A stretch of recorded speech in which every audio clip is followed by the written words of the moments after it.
If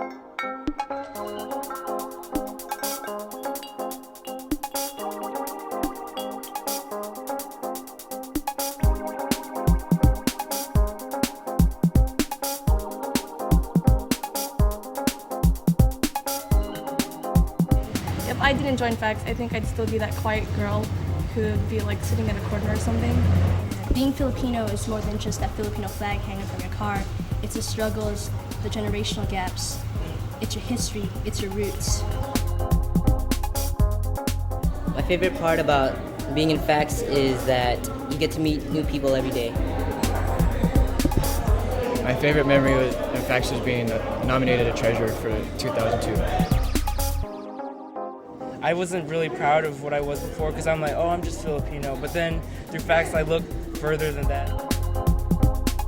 FACS it's a state of mind. It's the experience, it's a state of mind. It's something you cannot get from like classes. FACS is an expression. According to the latest U.S. Census, there are 40,000 Filipino Americans in Virginia Beach.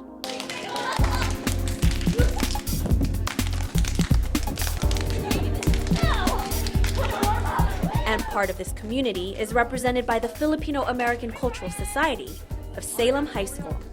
Their experiences are different and yet quite similar to many other Filipino American stories of being born and raised in the United States. Just do it all the way up to Don't call it a comeback. We've been here for years. Starting 97 with the Because magic. you know we got soul. FACS finds alternatives in their exploration of what it means to be Filipino in America. We try to explore our history through art, through workshops, through different stage presentations. We do a lot of theater, and a lot of the things that we write and we perform come from inside of us. Issues such as identity and their struggle of interweaving the American experience with the Filipino culture are recurrent themes often discussed, performed, and spoken about. They can definitely relate to what they're performing on stage because it's their experiences, so it has to be true. Okay, Chasing I-5, it's in 3 parts. It's called the female ID. I mean, come on. Identity. Female identity. It's pretty much, all the stereotypes that are put against us, and this is us venting about what we want, what we don't want. Tonight, I bring you words, not definitions, because I am sick of being defined as that Filipino girl, the one who's quiet, The one who's obedient. the one who's smart, whose fingers stretched over mandatory piano keys, and whose spirit shrank into a box called labels. Don't define me because I'm not what you think I am. Don't ask me to bring lumpia for Culture Day. I am more than that.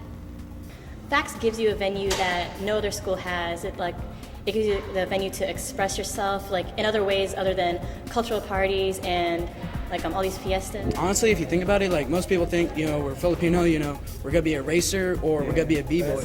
We do all those, and but bowling, it's fun. But we do like other stuff, like we get involved in clubs like FACS, and like we got like people in honor society and all of that. So we're not just like basketball players, racers, and all of that. Yeah, we step away from the stereotypical stuff that people think of Asian Americans and Filipinos, and we show to everyone we race, we can do that, but that's not just us. The organization began in 1995 with the help of Alan and Edwina Borgano, Freddie Tolentino, and Ray Obispo.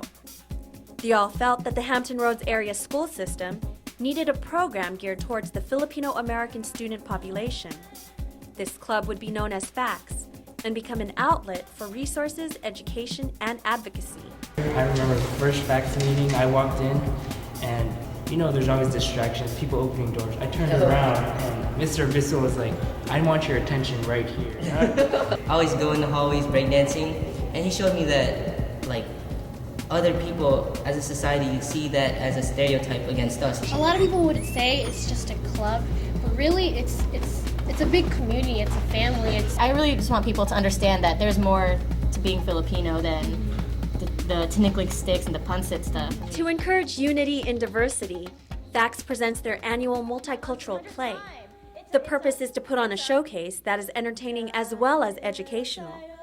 They achieve this by presenting issues dealing with stereotypes, identity, racial prejudice, and always ending problems with solutions. it's an option for them to do something that is different and that is self-expression, that is them, that is at the same time me. I've learned more about my friends and where they came from, and I've also learned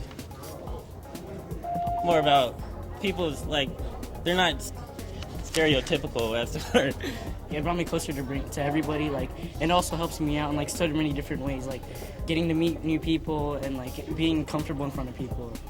Yeah, like it just brings us together, like, I don't know, just family, man. If it wasn't for FACS, I'd probably still be that quiet girl who never raised her hand in class. I'd never be outspoken. I would just be there, and I don't think I would be into the whole Filipino culture thing. The success of the FACS program is partly attributed to the support of the Hampton Roads community. Through the workshops, oral histories, and performances, the youth discovers their past, which guides them towards their future.